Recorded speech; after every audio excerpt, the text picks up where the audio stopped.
सभामुख महोदय, हामी सङ्घीय लोकतान्त्रिक गणतन्त्रलाई कार्यान्वयन गर्ने सिलसिलामा एउटा ऐतिहासिक क्षणमा यहाँ उपस्थित भएका छौँ। इतिहास निर्माण गर्दा पीडा हुन्छ। एउटी आमाले सन्तान जन्माउँदा जसरी प्रसव वेदना सहनुपर्छ, नयाँ इतिहासको निर्माण गर्दा समाजले त्यस्तै प्रकारको प्रसव वेदना सहनुपर्छ। अहिले तपाईँ हाम्रा मनमा जुन प्रकारको उद्वेलन पैदा भएको छ, म त्यस्तै परिघटनाका रूपमा लिन्छु। तर जब आमा सुत्केरी व्यथाले छटपटाउनुहुन्छ, आफन्तजनहरू प्रियजनहरू सुखद क्षणको प्रतीक्षा गर्छन्। आज हाम्रा प्रदेशका बासिन्दाहरू त्यस्तै सुखद क्षणको प्रतीक्षा गरिराख्नु भएको छ। पीडा वेदना त हुन्छ नै। नयाँ कामका लागि स्वाभाविक रूपमा केही न केही असहजता हुन्छ। त्यो पक्षलाई हामी सबैले मनन गर्नुपर्छ भन्ने मलाई लाग्छ। हिजो हाम्रो प्रदेशसभाभित्र जे घटना घट्यो, वास्तवमा हामीले 2.5 वर्षदेखि जुन प्रकारको एउटा राजनीतिक संस्कार यस प्रदेशसभाभित्र स्थापित गर्दै आएका थियौँ, त्यसबाट हामी विचलित हुन पुग्यौँ। सभामुखमाथि अमर्यादित व्यवहार गर्ने कुरा भनेको आफैमाथि अमर्यादा गर्ने हो भन्ने कुरा तपाईँ हामी सबैले बुझ्नु जरुरी छ। किनकि सभाको प्रमुखलाई सम्मान गर्नु भनेको हामी सबै मान्य सदस्यहरूले आफैलाई सम्मान गर्नु हो भन्ने मान्यतालाई हामी सबैले गहिरो गरी हृदयङ्गम गर्न सक्नुपर्छ भन्ने कुरा सभामुख महोदय मार्फत यस सभा समक्ष म राख्न चाहन्छु। हामी कस्तो संस्कार र संस्कृति निर्माण गर्छौँ, आउने पुस्ताले त्यसैलाई अनुसरण गर्छ।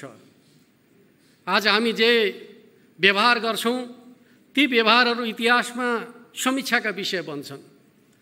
त्यस अर्थमा मेरो सबै मान्य सदस्यहरूसँग आग्रह के छ भन्दाखेरि, हाम्रा गतिविधिहरूलाई अहिलेको जेनेरेसनले मात्रै होइन, भावी जेनेरेसनले पनि समीक्षा गर्छ भन्ने अर्थमा हाम्रा गतिविधिहरू क्रियाकलापहरू संयमित, मर्यादित, संस्कारयुक्त बनाउन सक्नुपर्छ भन्ने मलाई लाग्छ। निश्चित रूपमा हाम्रो प्रदेशका लागि प्रदेश सभाको स्थायी केन्द्र तोक्ने कुरा, राजधानीको तोक्ने कुरा एउटा संवेदनशील विषय बनेर प्रस्तुत भएकै थियो। विपक्षी दलका नेताजीले जे भन्नुभयो, जसले तोक्नुभयो, अर्थात् नेपाली काङ्ग्रेसका नेता प्रधानमन्त्री रहँदाखेरि शेरबहादुर देउवाजीले अस्थायी तोक्ने खालको काम गर्नुभयो। तर अस्थायी तोकिसकेपछि जब उहाँ प्रदेश 5 का जिल्लाहरूको भ्रमणमा आउनुभयो, हरेक सभामा उहाँले भनेका कुराहरू म सम्झना गर्छु। उहाँले के भन्ने गर्नुहुन्थ्यो त भन्दाखेरि, अस्थायी तोक्या न हो, स्थायी बनाउने अधिकार त प्रदेश सभाको छँदैछ, बनाए हुन्छ, मेरो कुनै आपत्ति हुँदैन, रेकर्ड सुरक्षित छन्।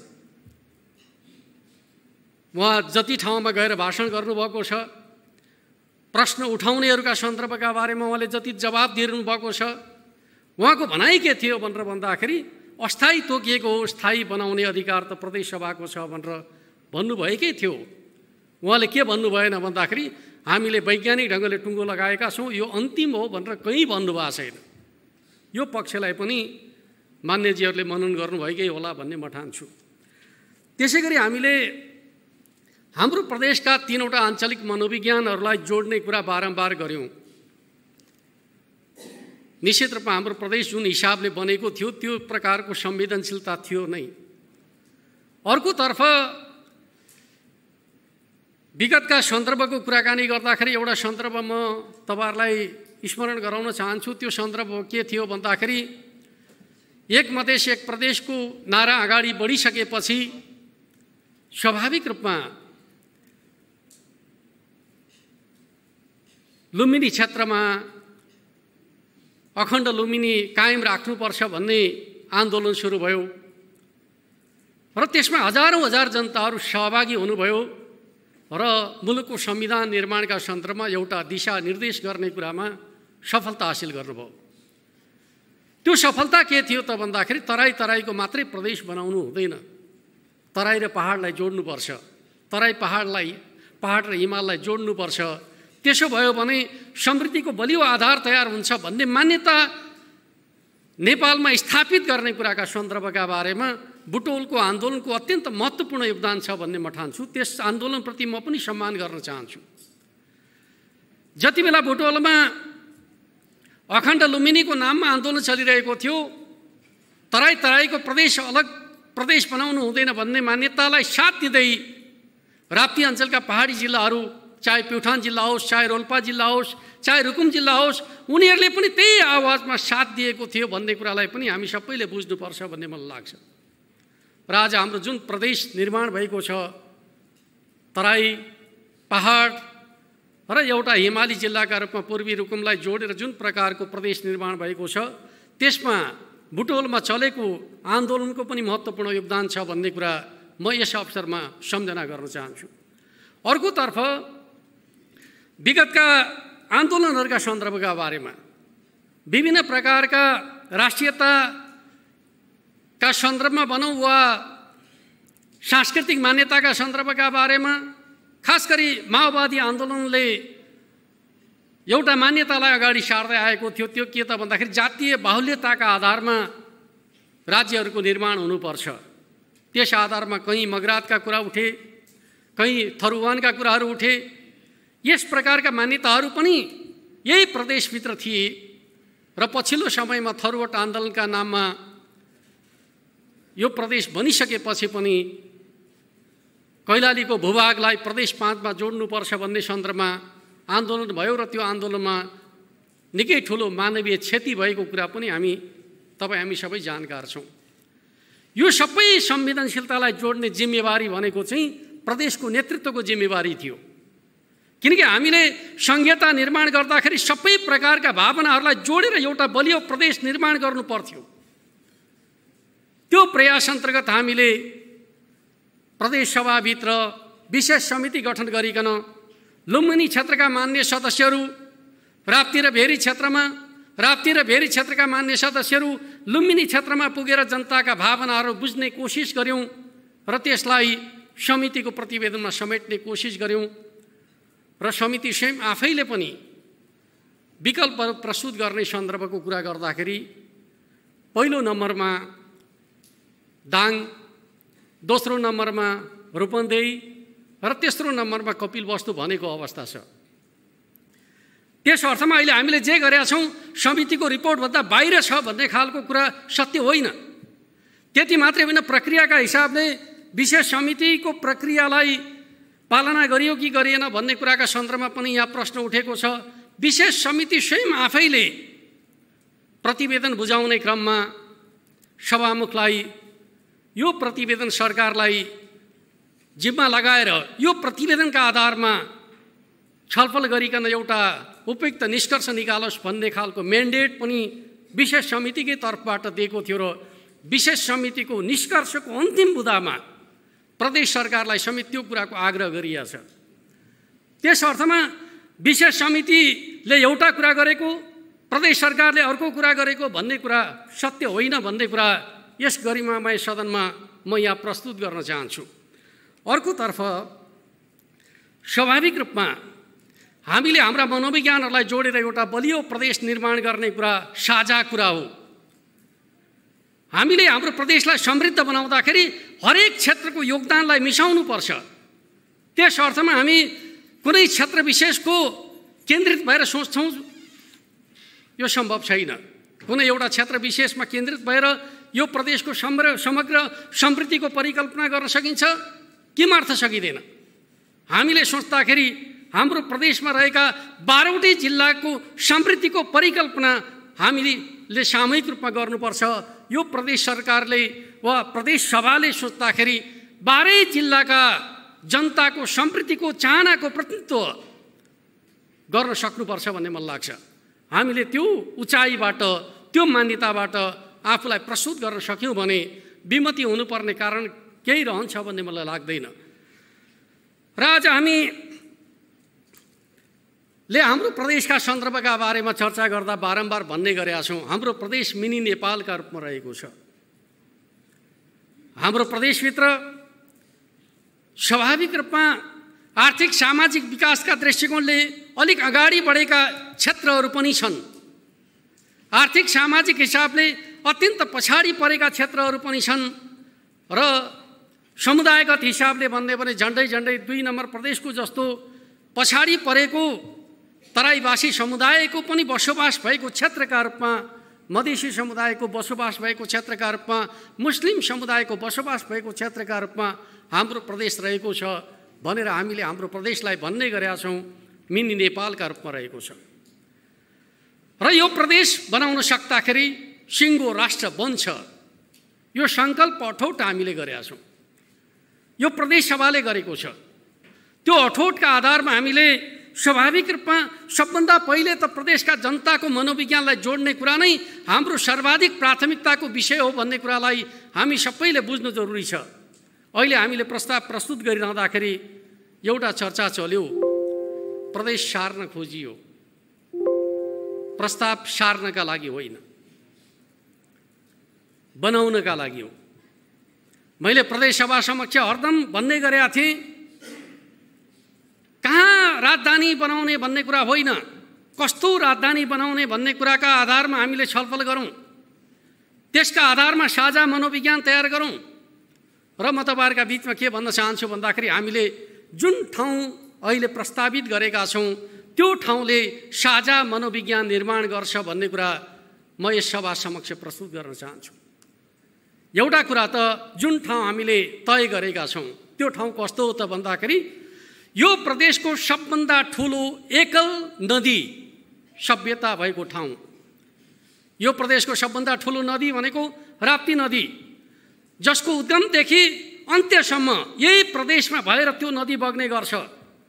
एकल अधिकारमा रहेको नदी सभ्यताको एउटा बिन्दुमा हामीले प्रदेशको स्थायी राजधानीको परिकल्पना गरेका छौँ।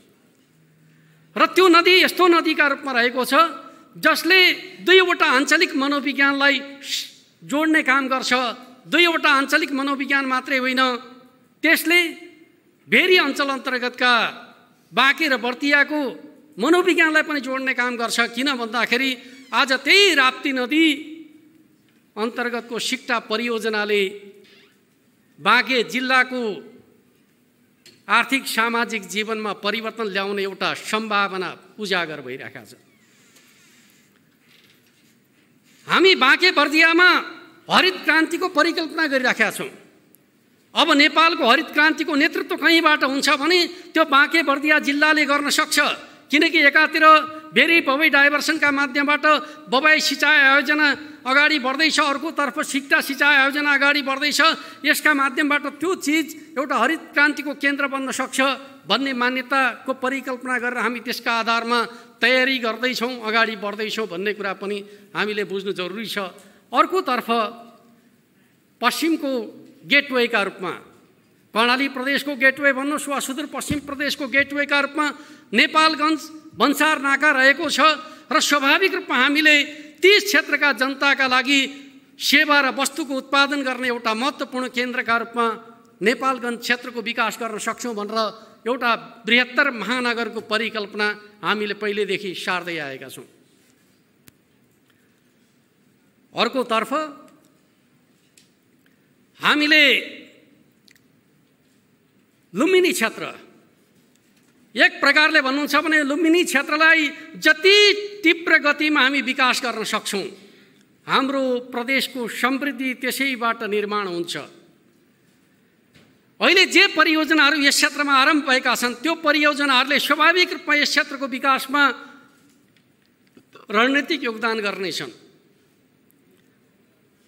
नारायणघाटदेखि बुटोलसम्म फोलेनको सडक निर्माणको प्रक्रिया अगाडि बढेको छ। गौतम बुद्ध अन्तर्राष्ट्रिय विमानस्थल निर्माण अन्तिम चरणमा पुगेको छ। लुम्बिनी विकासको राष्ट्रिय गौरवको आयोजना कार्यान्वयनको अन्तिम चरणमा प्रवेश गरेको छ। हुलाकी राजमार्ग निर्माण गरिकन हामी हाम्रा सम्पदा क्षेत्रलाई जोड्न सक्ने बिन्दुमा प्रवेश गर्न लागिरहेका छौँ। त्यति मात्रै होइन, हामीले भैरवा बुटौल करिडोरको दीर्घकालीन विकासका सन्दर्भका बारेमा अध्ययन गरिकन डिपिआर निर्माणको कामलाई अन्तिम चरणमा पुर्याइसकेका छौँ। अर्कोतर्फ यही बुटौल क्षेत्रमा हामीले हाम्रो प्रदेशको सन्दर्भमा मात्रै होइन, नेपालको सन्दर्भमा सबभन्दा धेरै बिरामीहरूले उपचार गर्ने अस्पतालका रूपमा रहेको लुम्बिनी प्रादेशिक अस्पताललाई नेपालकै नमुना अस्पतालका रूपमा निर्माण गर्ने गुरु योजना तयार गरिकन यसै वर्ष त्यसको डिपिआर तयार गरिकन त्यसलाई निर्माणको प्रक्रियामा अगाडि बढाउने भनेर योजना बनाएका छौँ। अर्कोतर्फ सैनामैना नगरपालिकामा यो प्रदेशको सबभन्दा ठुलो कृषि बजार क्षेत्र निर्माण गर्ने अध्ययनको काम अगाडि बढिराखेको छ र त्यसले स्वाभाविक रूपमा हामी कसरी यो क्षेत्रको विकासका सन्दर्भमा अगाडि बढ्दैछौँ भन्ने खालको कुरा यो प्रदेशको राजधानीका सन्दर्भमा उठेका प्रश्नहरूको जवाब दिने सन्दर्भमा मात्रै हामीले यो विषयको चर्चा गरे होइन। जति बेलादेखि प्रदेश सरकारले जिम्मेवारी सम्हालेको छ, समग्र प्रदेशको विकासका सन्दर्भका बारेमा कहाँ के गर्नुपर्छ भन्ने कुराका सन्दर्भमा अध्ययन गरिरहेको कुरा पनि म तपाईँहरूका बिचमा राख्न चाहन्छु। हामीले यस क्षेत्रभित्र पर्यटकीय सम्भावनालाई दृश्यगत गरिकन अन्तर्राष्ट्रिय विमानस्थल निर्माण भएपछि स्वाभाविक रूपमा लुम्बिनीको विकास हुन्छ भन्ने मान्यतालाई आधार बनाएर त्यहाँ आउने पर्यटकहरूलाई कसरी अन्य पर्यटकीय गन्तव्यहरूमा पुर्याउन सकिन्छ भन्ने मान्यताका आधारमा चाहे तिलोराकोटको कुरा होस्, चाहे रामग्रामको कुरा होस्, हामी आइसकेपछि त्यसलाई तीव्रता दिने प्रयास गऱ्यौँ। आज रामग्रामको मास्टर प्लान तयार भइसकेको छ, तिलोराकोटको जमिन अधिग्रहणको प्रक्रिया अगाडि बढिसकेको छ र अब हामी मास्टर प्लान निर्माणको चरणमा प्रवेश गरेका छौँ। यसरी हेर्ने हो भने हामी यो प्रदेशलाई चाहे कपिलवस्तुलाई भन्नुहोस्, कपिलवस्तुका सन्दर्भको कुराकानी गर्ने हो भने एक प्रकारले भने हरेक माटो मुनि सम्पदा लुकेर रहेको ठाउँका रूपमा कपिलवस्तुलाई लिने गरिन्छ। कपिलवस्तुभित्र त्यति सामर्थ्य छ, त्यो सामर्थ्यलाई अहिलेसम्म हामीले उजागर गर्न सकेका छैनौँ। प्रदेश सरकार आइसकेपछि त्यो विषयमा छलफल बहस भएको छ र धेरै हदसम्म हामीले ध्यानाकर्षण गर्ने कुरामा सफलता हासिल गरेका छौँ। लुम्बिनी भ्रमण वर्षका क्रममा हामीले विभिन्न बुद्ध सम्पदा क्षेत्रहरूमा कार्यक्रमको आयोजना गरिकन हाम्रा सम्पदा क्षेत्रहरूलाई राष्ट्रिय रूपमा अन्तर्राष्ट्रिय रूपमा चर्चामा ल्याउने खालको महत्त्वपूर्ण काम पनि हामीले सम्पन्न गरेका छौँ। त्यो चिजलाई जोड्ने सन्दर्भमा हामीले यो प्रदेशमा नेपालकै सबभन्दा ठुलो चिडियाखाना निर्माण गर्ने हिसाबले बुटौल क्षेत्रमा अध्ययन अगाडि बढाएका छौँ र यस क्षेत्रमा व्यावसायिक रङ्गशाला निर्माण गर्ने भनेर हामीले उजिर सिंह रङ्गशालाको परिकल्पना अगाडि बढाएका छौँ। त्यति मात्रै होइन, नुवाकोट र बसन्तपुर डाँडालाई केबल कारसँग जोड्ने हिसाबले निजी क्षेत्रसँगको सहकारीमा प्रक्रिया अगाडि बढाएका छौँ। दुवैतर्फबाट दुवै क्षेत्रमा केबल कारको निर्माण गर्ने हिसाबले निजी क्षेत्रले प्रक्रिया अगाडि बढाइसकेका कुरा पनि म तपाईँहरूका बिचमा राख्न चाहन्छु। यो हिसाबले हेर्दाखेरि प्रदेश सरकारको मान्यता के रहेको छ भन्दाखेरि यो प्रदेशको वित्तीय राजधानीका रूपमा बुटौल भैरवा करिडोरको विकास सम्भव छ। प्रदेश सरकार त्यो दिशामा अगाडि बढ्छ भन्ने कुरा पनि यस अवसरमा म यहाँहरू समक्ष उल्लेख गर्न चाहन्छु। त्यस अर्थमा प्रदेशको अस्थायी केन्द्र नयाँ ठाउँमा तोकियो भन्ने कुराका आधारमा यस क्षेत्रको विकासका सन्दर्भका बारेमा कुनै प्रकारको चिन्ता नगर्नका लागि म सम्पूर्ण दाजुभाइ दिदीबहिनीहरूलाई प्रदेश सभाका माध्यमबाट हार्दिक अनुरोध पनि गर्न चाहन्छु। त्यसै गरी हामीले लुम्बिनीका जति पनि सम्पदा क्षेत्रहरू छन्, बुद्धिस्ट सम्पदा क्षेत्रहरू छन्, ती सम्पदा क्षेत्रलाई विकास गर्ने र यस क्षेत्रसँग रहेका हिल स्टेसनहरूलाई पनि विकास गर्ने मान्यताभित्र हामीले यो क्षेत्रलाई पर्यटकीय राजधानीका रूपमा विकास गर्न सकिन्छ भन्ने मान्यताका आधारमा पर्यटकीय राजधानी विकास गर्ने निर्णय पनि हामीले गरेका छौँ। आजकै मन्त्री परिषदको बैठकबाट हामीले त्यो निर्णय गरेको कुरा पनि म तपाईँहरूका बिचमा जानकारी गराउन चाहन्छु। अर्कोतिर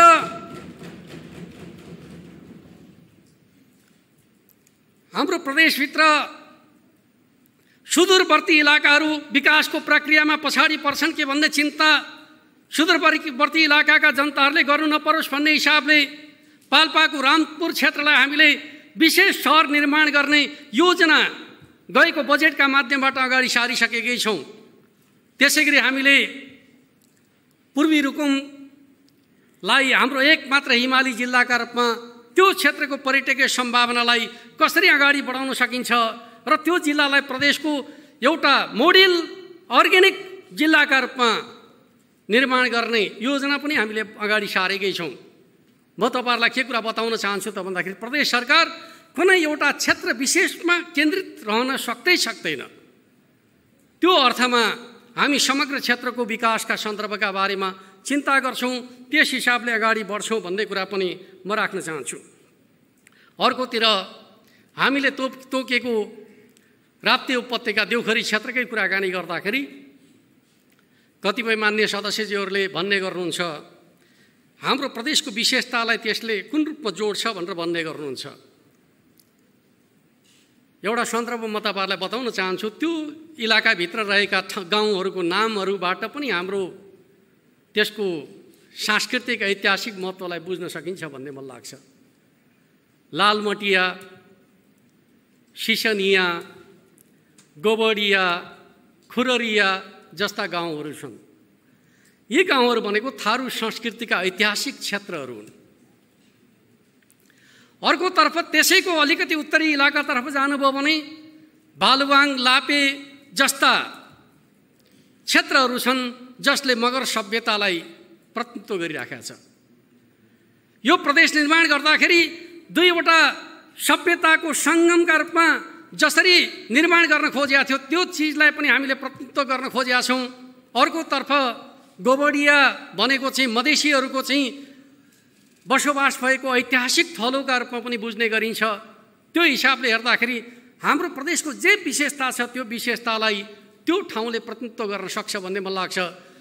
बालुवाङ बजारको विकासका सन्दर्भको कुराकानी गर्ने हो भने त्यो ठाउँमा रोल्पाबाट बसाइसरेका मान्छेहरू, प्युठानबाट बसाइसरेका मान्छेहरू, अर्घाखाँचीबाट बसाइसरेका मान्छेहरू, गुल्मीबाट बसाइसरेका मान्छेहरूले निर्माण गरेको बजारका रूपमा त्यो बजार रहेको छ। कुनै एउटा भेगको मात्रै त्यसले प्रतिनिधित्व गर्दैन, यो प्रदेशको साझा मनोविज्ञानको त्यसले प्रतिनिधित्व गर्छ। त्यति मात्रै होइन, आज के भन्ने गरिन्छ भनेर भन्दाखेरि एक प्रकारको बहस चलिराखेको छ, राजधानी दाङ तोकियो भन्ने अर्थमा अथवा लुम्बिनीभन्दा बाहिर गयो भन्ने अर्थमा प्रचार गर्न खोजिएको छ। तर चाहिँ हामीले प्रस्ताव गरेको क्षेत्रभित्र लुम्बिनी अञ्चलभित्रकै अर्घाखाँची जिल्ला समाविष्ट छ भन्ने पक्षलाई पनि हामीले बुझ्नुपर्छ। सिद्धगङ्गा नगरपालिका अर्घाखाँची जिल्लाको सबभन्दा पछाडि परेको क्षेत्र हो।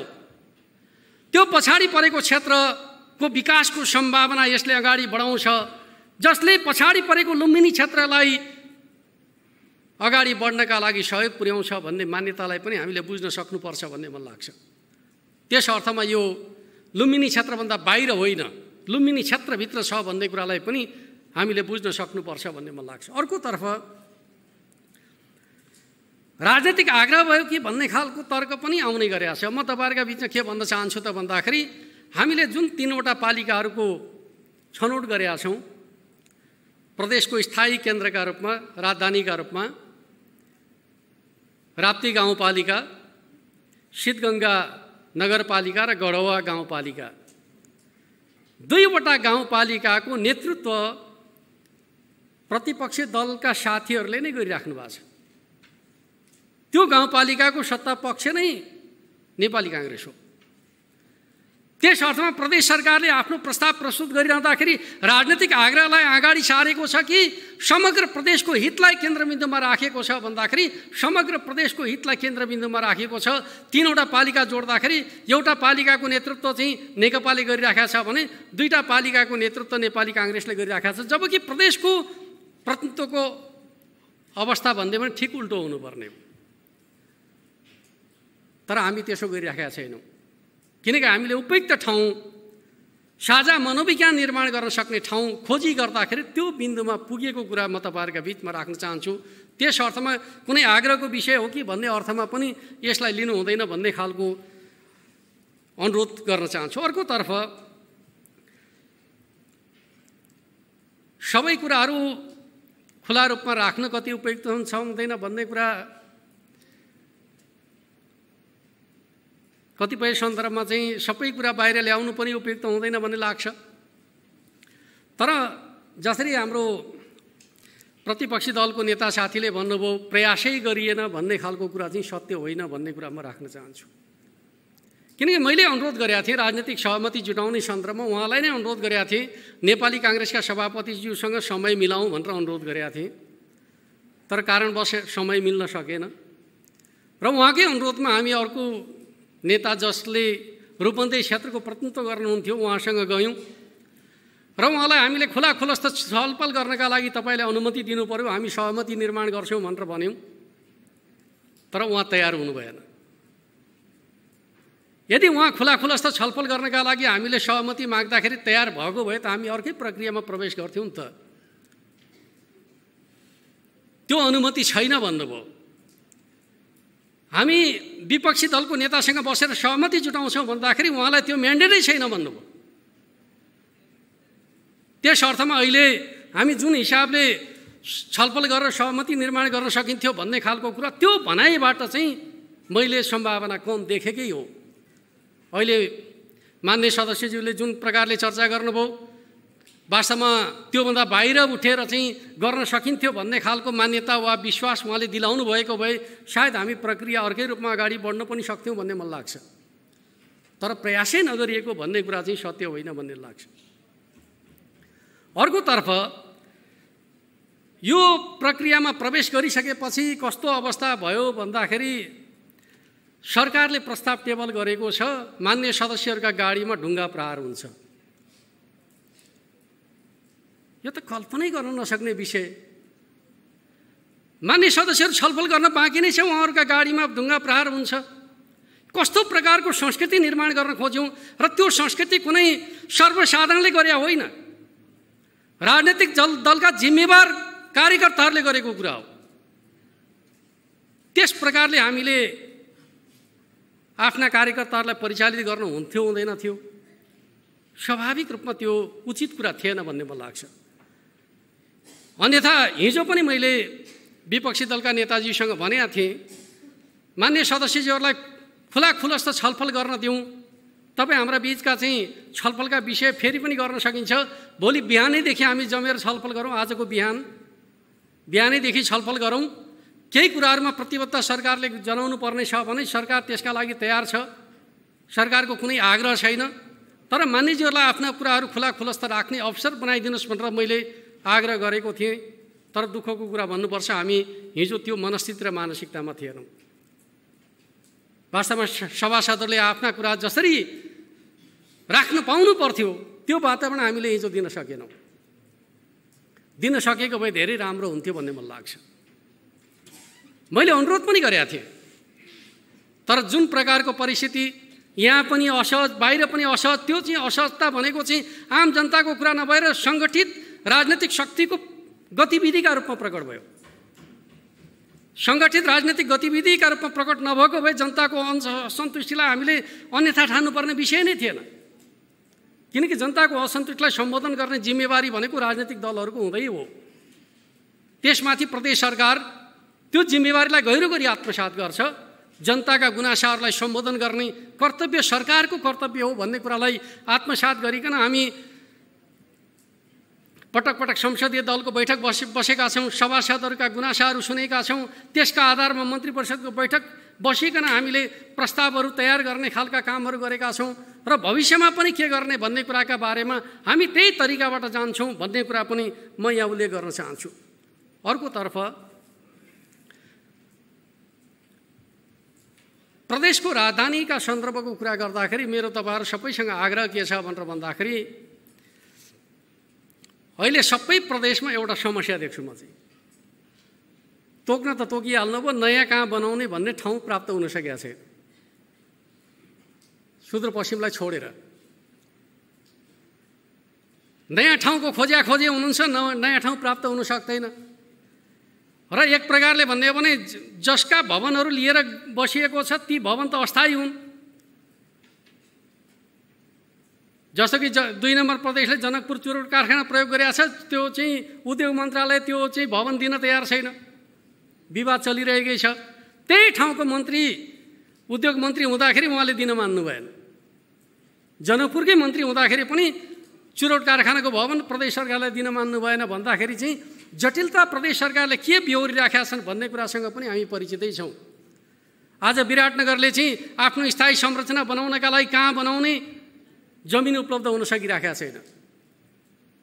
यो पीडा पनि प्रदेश सरकारहरूले बेहोरिरहेको पीडा हो भन्ने कुरालाई पनि हामीले बुझ्नुपर्छ भन्ने कुरा म तपाईँहरूका बिचमा राख्न चाहन्छु। त्यस अर्थमा अहिले हामी भालुबाङको जे परिकल्पना गरिराखेका छौँ, अब हामी आज निर्णय गरिसकेपछि त्यसपछि प्रदेशको राजधानी भालुबाङ लाने भन्ने खालको कुरा होइन, बनाउने कुरा हो।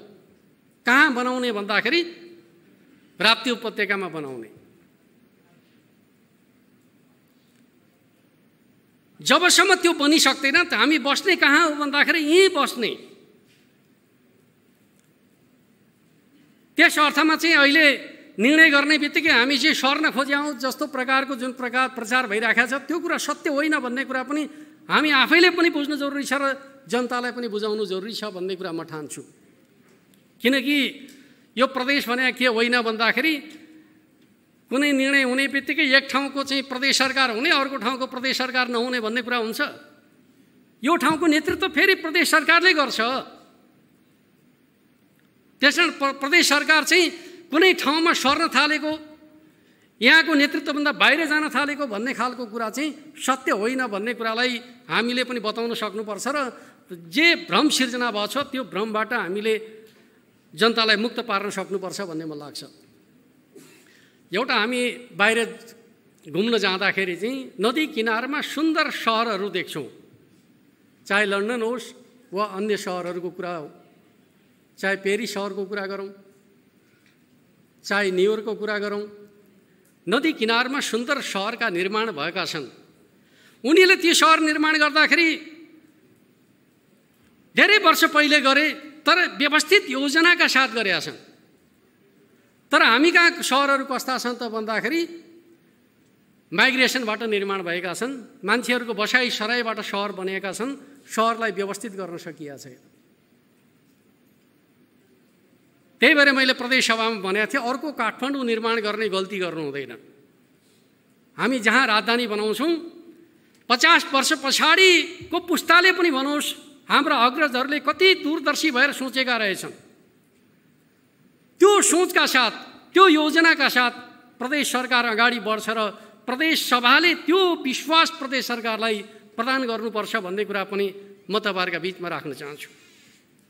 अर्कोतर्फ राप्ती उपत्यकाको कुरा गरिरहँदाखेरि त्यसले वरिपरिको भूभागलाई समेट्नुपर्छ भन्ने मान्य सदस्यहरूको सुझाव पनि छ। निश्चित रूपमा जब सहरको विकास हुँदै जान्छ त्यसको प्रभाव कहाँसम्म पर्छ भन्ने कुराका सन्दर्भका बारेमा अहिले हामीले प्रस्ताव नगरेको प्युठानको सरुमा रानी गाउँपालिका जसलाई हामी बाङ्गेसाल क्षेत्र भनेर भन्ने गर्छौँ, त्यो पनि राप्ती उपत्यका क्षेत्रकै रूपमा रहेको छ। त्यहाँसम्म पनि त्यसको प्रभाव विस्तार हुन्छ नै। अर्कोतर्फ अहिले हामीले राप्ती गाउँपालिका भनेका छौँ, नजिकै लमही नगरपालिका छ, त्यसको प्रभाव क्षेत्र लमही नगरपालिकामा विस्तार हुन्छ हुँदैन? विस्तार हुन्छ नै, किनकि हाम्रो प्रदेश भनेको त्योभन्दा धेरै पर बाँके बर्दियासम्म विस्तारित छ भनेपछि त्यसका प्रभावहरू त्यहाँसम्म विस्तारित हुँदै जान्छन् भन्ने कुरालाई पनि हामीले बुझ्नु जरुरी छ। त्यस पछाडि स्वाभाविक रूपमा जनसङ्ख्याको घनत्व रहेको रूपन्देही, परासी, कपिलवस्तु जस्ता जिल्लाहरू जब राजधानीसँग जोडिन्छन् सबभन्दा ज्यादा एडभान्टेज कसले पाउँछ भनेर भन्दाखेरि शिवराज नगरपालिकाले पाउँछ जो कपिलवस्तुमा छ। र भन्सार नाकाका रूपमा सबभन्दा धेरै प्रयोग हुने भन्सार नाका राजधानीका लागि कुन हुनेछ भनेर भन्दाखेरि कृष्णनगर नाका हुनेछ। त्यसले स्वाभाविक रूपमा कुनै भेग विशेषलाई मात्रै प्रतिनिधित्व गर्दैन, समग्र भेगको प्रतिनिधित्व गर्छ। जुन क्षेत्र पछाडि परेको छ त्यो क्षेत्रलाई उठाउने काम गर्छ। आज कपिलवस्तु पछाडि परेको क्षेत्रका रूपमा हेर्ने हो भने आखिर त्यही क्षेत्र त होला जसलाई अगाडि बढाउनका लागि यो प्रस्तावले मलजल गर्छ। र म के ठान्छु भन्दाखेरि हाम्रो सामान्यतया के हुन्छ भने हाम्रो सभ्यताको विकास हरेक ठाउँमा पूर्वतिर ज्यादा भएको छ, त्यसलाई पश्चिमतिर ढल्काउनु पर्छ। पश्चिमतिर ढल्काउने क्रममा रूपन्देही पछाडि परेको क्षेत्रले पनि त्यसको लाभ प्राप्त गर्छ, कपिलवस्तु जिल्लाले लाभ प्राप्त गर्छ। र पहाडतर्फबाट भालुवाङतर्फ जाने कुराका सन्दर्भमा आज हेर्दाखेरि के छ भन्दाखेरि बाटोको हिसाबले सबै बाटाघाटाहरू बुटोललाई केन्द्रमा राखेर बनेका छन्। भोलि ती बाटाहरू चाहिँ जब भालुवाङलाई केन्द्रमा बनाएर बाटोको निर्माण गरिन्छ, म त भन्छु दाङको घोराईबाट भालुवाङ जानुभन्दा अर्घाखाँचीको सदरमुकामबाट भालुवाङ जान छिटो हुनेछ। रोल्पाबाट भालुवाङ जानुभन्दा गुल्मीबाट भालुवाङ जान छिटो हुनेछ। भोलिको सत्य त यही हो। आज हामी जेलाई अपायक ठानिराखेका छौँ, भोलि के हुन्छ भन्दाखेरि सडकको सञ्जाल कसरी निर्माण गर्छ त्यसैले पायक र अपायक छुट्याउने हो भन्ने कुरा म राख्न चाहन्छु।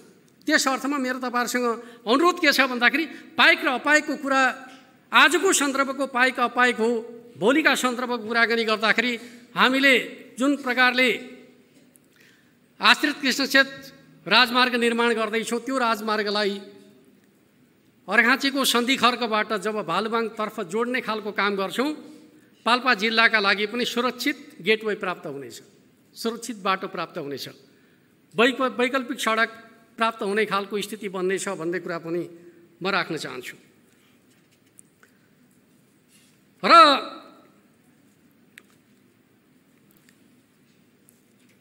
यस क्षेत्रका व्यवसायी साथीहरू जसले चिन्ता गर्दै हुनुहुन्छ, हिजो 6 जिल्ला उहाँहरूका सम्पर्कमा थिए।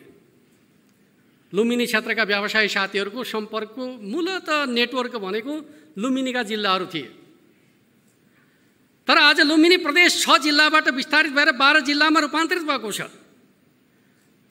कुनै यो प्रदेशका कुनै पनि व्यवसायी साथीहरूले आफ्नो प्रदेशभित्र व्यवसाय गर्न सक्दाखेरि दोब्बर क्षेत्र विस्तार भएको छ। व्यवसाय गर्नेहरूका लागि यो अपर्च्युनिटी बढेको छ। त्यस अर्थमा कसैले पनि आफ्नो मन खुम्च्याउनु पर्ने विषय छ भन्ने म ठान्दिनँ। व्यापार व्यवसाय गर्नका लागि स्वाभाविक रूपमा जति क्षेत्र फराकिलो भयो, जति मनोविज्ञान एउटा साझा मनोविज्ञान निर्माण भयो, आफ्ना वस्तुहरू र सेवाहरूको बजारको विस्तार त्यसै गरी हुन्छ। भैरवा क्षेत्रमा कुनै उद्योगले उत्पादन गर्यो भने हाम्रो प्रदेशको उत्पादन भनेर चाहिँ रोल्पा रुकुमका मान्छेले पनि छनौट गरेर किन्न सुरु गर्छन्। अहिले जुन 6 जिल्लामा त्यो भावना छ, भोलि 12 जिल्लामा त्यो भावनाको विकास हुन्छ। त्यसले प्रदेशभित्रको उत्पादनलाई वृद्धि गर्ने खालको बलियो आधार प्रदान गर्छ भन्ने कुरालाई पनि हामीले बुझ्नु जरुरी छ भन्ने कुरा म उल्लेख गर्न चाहन्छु।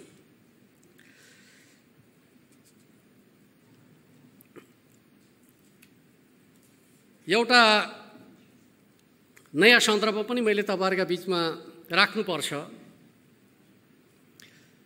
त्यो के हो त भन्दाखेरि हामी जल यातायातबाट चाहिँ नेपाललाई समुद्री मार्गसँग जोड्ने नेपाल सरकारको नीति छ। त्यो जल यातायातसँग जोडिने हाम्रो प्रदेशको बिन्दु कहाँ हो त भन्दाखेरि चाहिँ सुस्ता हो, नवलपरासीको सुस्ता, जहाँ भविष्यमा बन्दरगाह निर्माण हुनेछ र कलकत्ता पोर्टबाट छुटेका सामानहरू चाहिँ परासीसम्म आइपुग्नेछ। त्यसको अध्ययन भइसकेको छ र त्यो प्रक्रियालाई हामीले अगाडि बढाउने बित्तिकै स्वाभाविक रूपमा कतिपयले के भन्ने गर्नुहुन्छ भन्दाखेरि अहिले जे छ त्योभन्दा के फरक पर्ला भन्ने खालको कुरा गर्नुहुन्छ। अहिलेभन्दा कयौँ गुणा ज्यादा आर्थिक क्रियाकलापको वृद्धि हुन्छ भन्ने विश्वासमा हामीले आर्थिक राजधानीको कुरा, वित्तीय राजधानीको कुरा गरे हो। प्रदेश सरकारको सोच हो, योजना हो। अहिले पर्यटकको जुन अभिगत छ, यो अभिगत अहिले जे छ त्यही रहिरहन्छ र बदलिन्छ। हाम्रो प्रदेशमा झन्डै 3 लाख विदेशी पर्यटक आउँछन्, तर त्यसको अर्थतन्त्र हाम्रो प्रदेशसँग जोडिन सकेका छैन। हाम्रो माननीय पर्यटन मन्त्रीले बारम्बार भन्दै गर्नुहुन्छ ठुलो सङ्ख्यामा आउने पर्यटकहरू चाहिँ 10-12 बजे आउँछन्, 2-3 बजे चाहिँ फोहोर जम्मा गरेर फर्किन्छन् भन्नुहुन्छ। त्यसको एडभान्टेज हामीले पाउन सकेका छैनौँ। तर अन्तर्राष्ट्रिय विमानस्थल बनिसकेपछि त्यो एडभान्टेज हामीले प्राप्त गर्न सक्छौँ। त्यस अर्थमा वित्तीय राजधानीको हाम्रो जुन सोच छ त्यो सोचलाई हामी सार्थक बनाउन सक्छौँ भन्ने मलाई लाग्छ। त्यस अर्थमा यो भन्नका लागि भनिएको कुरा होइन, हामी त्यो मिसनका साथ, त्यो योजनाका साथ अगाडि बढ्दैछौँ भन्ने कुरा म राख्न चाहन्छु। र अहिले प्रदेश सरकारले जुन प्रस्ताव प्रस्तुत गरेको छ, मलाई लाग्छ त्यसमा के सत्ता पक्ष के प्रतिपक्ष कसैले पनि विमति राख्नुपर्ने विषय छ भन्ने मलाई लाग्दैन। कतिपयले भन्ने गर्नुहुन्छ मुख्यमन्त्रीले आफ्नो ठाउँमा लग्यो भन्ने गर्नुहुन्छ। म तपाईहरुलाई के भन्छु भन्दाखेरि मुख्यमन्त्रीको गाउँबाट चाहिँ भालुबाङ आउन जति समय लाग्छ, बुटवलबाट भालुबाङ जान त्यति नै समय लाग्छ। ठाउँकै कुरा गर्नुहुन्छ भने दाङ जिल्लाको कुराकानी गर्नुहुन्छ। दाङ जिल्लाको पुरनदारा क्षेत्रबाट आउनका लागि जति समय लाग्छ, हाम्रो पूर्वतर्फको सिमाना चाहिँ बर्दघाटबाट चाहिँ भालुबाङ जान जति समय लाग्छ, दाङ जिल्लाकै पुरनदाराबाट चाहिँ त्यहाँ आउनका लागि त्यति नै समय लाग्छ। यो मैले कुनै तर्कका लागि तर्क गरे होइन। सबैको मनोविज्ञानलाई जोड्दाखेरि हामीले कस्तो ठाउँ रोजेका रहेछौँ भन्ने कुराका सन्दर्भका बारेमा हामीले यो सच्चाइलाई महसुस गर्नुपर्छ भन्ने मलाई लाग्छ। अहिले पनि बर्दियाको राजापुर क्षेत्रबाट त्यो ठाउँमा आउनका लागि जति समय लाग्छ, त्यो समय चाहिँ स्वाभाविक रूपमा लुम्बिनीको तराईभन्दा धेरै समय त्यता लाग्छ। त्यस अर्थमा हामीले ठाउँका सन्दर्भमा जुन प्रकारको सोच अगाडि सारेका छौँ, हरेक प्रकारको भर्जिन ल्यान्डभित्र एउटा व्यवस्थित नमुना सहर बनाउने खालको जुन सोच अगाडि सारेका छौँ।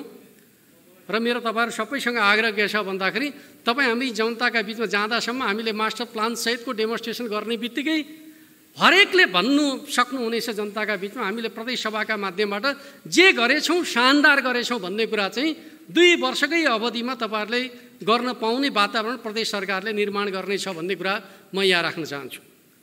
हामीले तोक्नका लागि तोक्ने, त्यसपछि सुतेर बस्ने भन्ने खालको मान्यताका पक्षमा हामी छैनौँ भन्ने खालको कुरा राख्न चाहन्छु। अर्कोतर्फ चाहिँ लुम्बिनी नामाकरण यस्तो ऐतिहासिक र गौरवपूर्ण नामाकरण हामीले चाहिँ प्रस्तावित गरेका छौँ। कतिपय मानिसहरूले चाहिँ हामीले विगतमा उठाएको नाम चाहिँ आइदिएको भए हुन्थ्यो भन्ने खालको आग्रह पनि राख्ने गर्नुभएको छ। लुम्बिनी नाम सबैको भावनालाई त्यसले प्रतिनिधित्व गर्छ, एउटा साझा मनोविज्ञान त्यसले निर्माण गर्छ। साझा मनोविज्ञान निर्माण गरेर हाम्रो प्रदेशलाई समृद्ध बनाउन सक्दाखेरि चाहिँ स्वाभाविक रूपमा हरेक जात जाति भाषा संस्कृतिहरूको उत्थान हुन्छ भन्ने पक्षलाई हामीले बुझ्नु जरुरी छ भन्ने कुरा म राख्न चाहन्छु। हामीले जात जातिको मनोविज्ञानलाई सही ढङ्गले सम्बोधन गर्ने कोसिस गरेका छौँ भन्ने कुरा त हाम्रो चाडका रूपमा हामीले माघी पर्वलाई विशेष रूपमा मनाउन थालेबाटै हामीले त्यो चिजलाई पुष्टि गरेका छौँ भन्ने कुरा पनि म तपाईहरुका बिचमा राख्न चाहन्छु।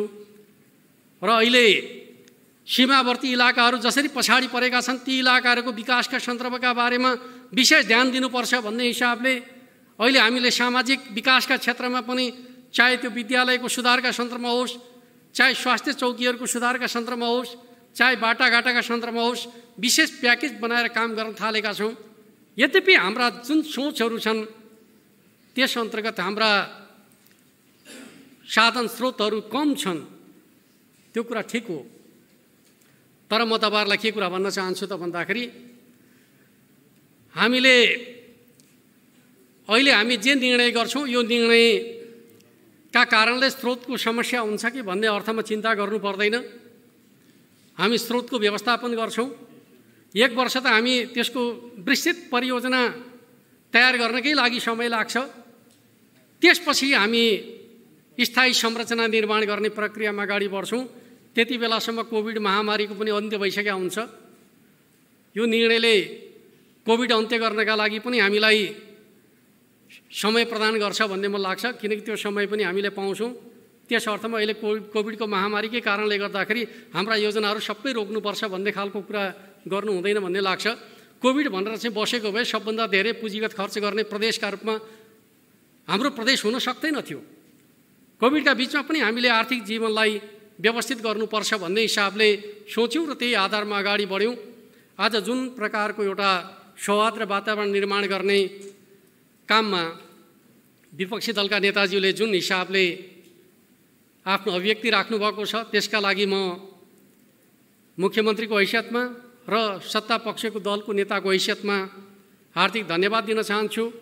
वास्तवमा हामीले हाम्रो प्रदेशभित्र सत्ता पक्ष प्रतिपक्ष मिलेर एउटा उन्नत संस्कृति निर्माण गर्ने कुरामा जे इतिहास निर्माण गरेका थियौँ, हिजोको घटनाले त्यसलाई अलिकति नमिठो धक्का दिएकै छ, तर पनि हामी त्यसलाई बिर्स्याएर फेरि उन्नत प्रकारको सहकारीको वातावरण तयार गर्नेछौँ र हामी यो प्रक्रियालाई टुङ्ग्याएर एउटा सकारात्मक वातावरण निर्माण गर्नका लागि अगाडि बढ्नेछौँ भन्ने खालको कुरा गर्दै समयका लागि सभामुखज्यूलाई धन्यवाद दिँदै आफ्नो भनाइलाई अन्त्य गर्न चाहन्छु। धन्यवाद। अभिवादन।